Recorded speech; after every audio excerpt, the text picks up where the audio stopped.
So now what we're going to do is a cup holder.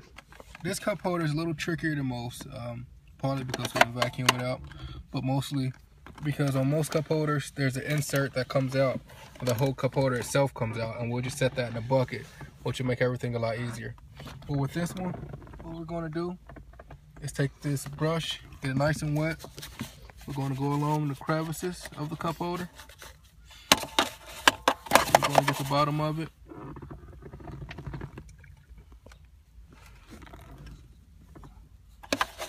You want to make sure you get enough water in there, enough cleaner to actually sit down there and start breaking things up.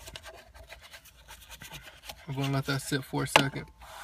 And while that's sitting, what we'll do, so take this, we'll wipe it off. We don't want to get a lot of water on it right now. And we'll get around these buttons here. And we'll go back and we'll wipe that off.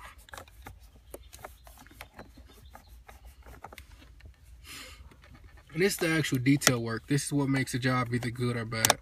Scrubbing the seats is simple. Anybody can scrub a seat.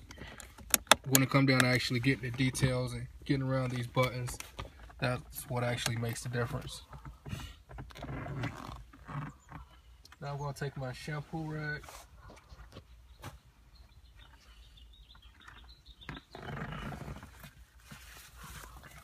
I'm going to clean all the dead skin and grease and everything that comes from grabbing onto this.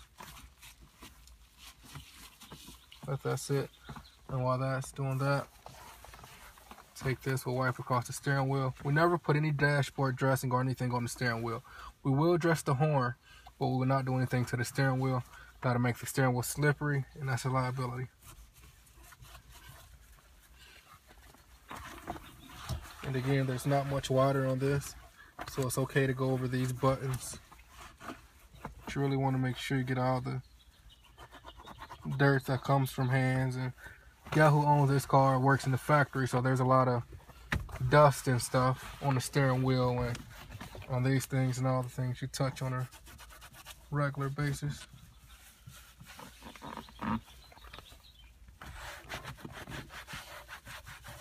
Get under there. And take this rag.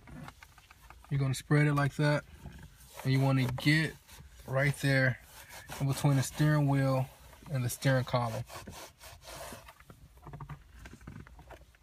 And as you can see, like I say, he works in the factory, so there's always a lot of dirt and stuff that comes off his hands. So you always want to make sure you take note of things like that. It's really easy to come off, but it's also really easy to miss.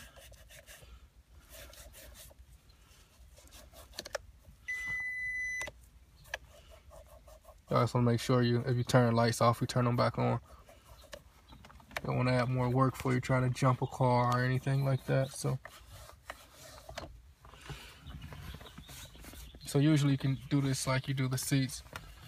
It's not, like I said, there's not a lot of water on here, so you can just wipe it on there, let it sit for a second. Then go back with your dry rag. Dry it off. You always want to make sure you get clean like this part, because on a lot of cars, that's where the windshield wiper fluid and stuff shoots out of. You can press that button, make it shoot out. So you can't forget that part. And plus, it's really easy for the passenger to see. So I'm going to go back and screw up this. You always got to check these steering wheels and see if it's dirt or if it's wear. Because if it's wear, if you scrub at it, it's only going to get worse. If it's dirt, then it'll come off.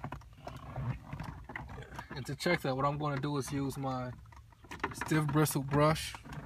I'm not going to push down aggressively. I'm going to push down, basically doing a light scrub on it. And see if anything comes off. If nothing comes off, which it isn't, I have one more cleaner I'll use on it, which is a foam cleaner. It's a really good cleaner. I'll give that a try. And if that can't get anything off, and like I said, I'm not going to push down aggressively with anything. And this brush is pretty dry now. You can tell by the way the bristles are spreading out. So now I'm getting in these crevices. But if that foam cleaner doesn't get anything off, then I know it's wear and not just dirt.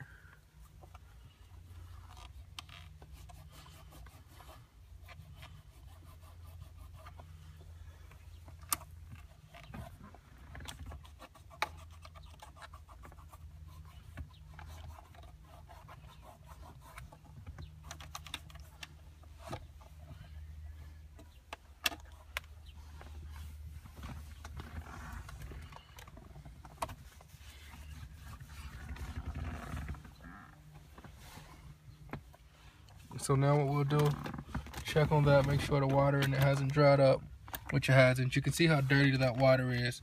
It really breaks down all the dirt in that once it sits for a while. That water was a clear blue when we first put it in, now it's brown. What we'll do now, add just a little bit more water to it. Go over one more time. Agitate the dirt in there. Make sure everything's coming up. The more this cleaner do, the less we'll have to do. And if this section didn't have a lot of stuff in, we would have opened that up. Same with the glove compartment. All the stuff is pretty packed, so we're not going to bother that on this car. Usually we ask customers, do they want us to go in these things? This particular customer didn't want it, so we're not going to do it. So I got this paintbrush. I want to squeeze a little bit of water out of it because I want to clean the inside of this gear shift. And it's important not to put too much water in it. You don't want your paintbrush dripping. You want to be able to shake it without water falling out of it. If you get too much water in there, if the paintbrush is dripping, it'll stop the car from, these newer cars, it's a computer up under there. It'll stop the car from changing gears. So what we'll do now is we'll start the car. I'm having my foot on the brake. What I'm going to do is pull this all the way back and over. And now with my foot on the brake still, I'm going to do the same thing to this side. Because you got to remember, this thing is only all the way up when it's in park. Once a person is driving the car, they see all of this. Now I'm going to push that over. I'm going to get that side of it.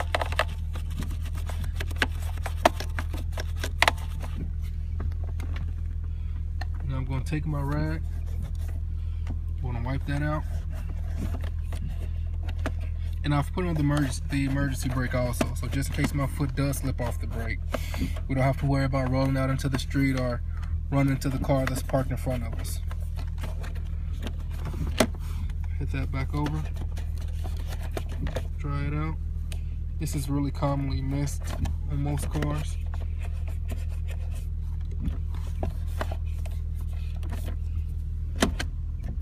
Push it all the way back down. That out of it. I'm going to pull it back one more time just to make sure we're not moving too much of this foam around and it's actually coming out.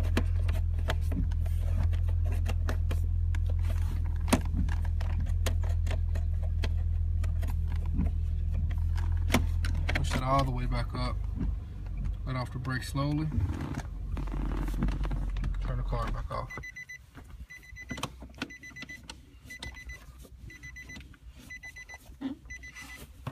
Now I'm going to use the stiff bristle brush to clean out these windows for the park button and everything.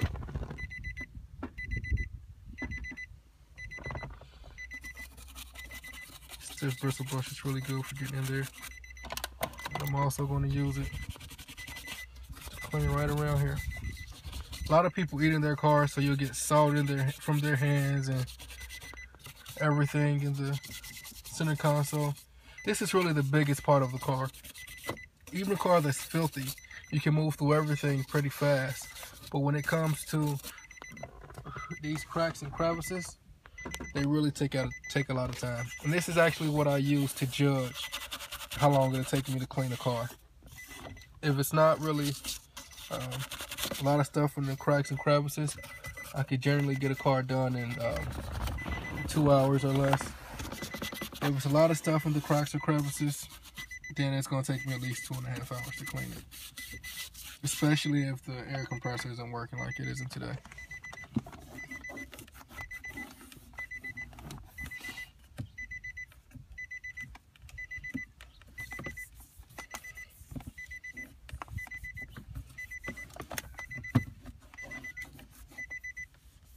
The air compressor will be really good to blow this small crevice out and get everything out. And all these streaks you may see, I don't know if you catch them in the camera, but all these streaks that come out during the final wipe down, we'll make sure we get everything out. Now what we're going to do is take our dry rag and see how dirty that water got. I always like to start up here. You have to be careful with these. These little stoppers. They come out really often. What you have to be careful and make sure that you don't lose them, or if they come out, they don't get caught in your rag and end up in a bucket. So I'm always cautious when I'm working around it. As you can see, what I typically try to do is stick my hand in.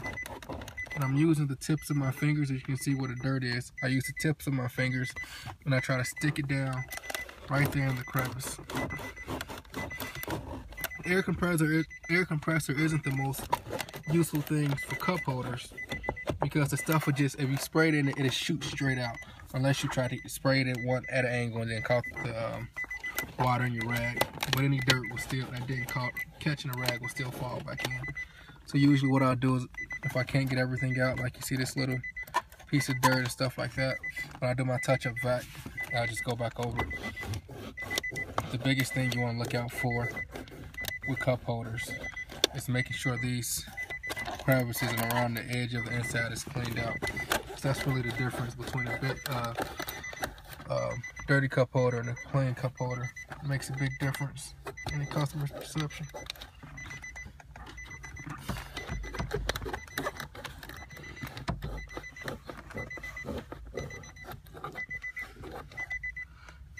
So what I'm going to do now is finish wiping out this cup holder.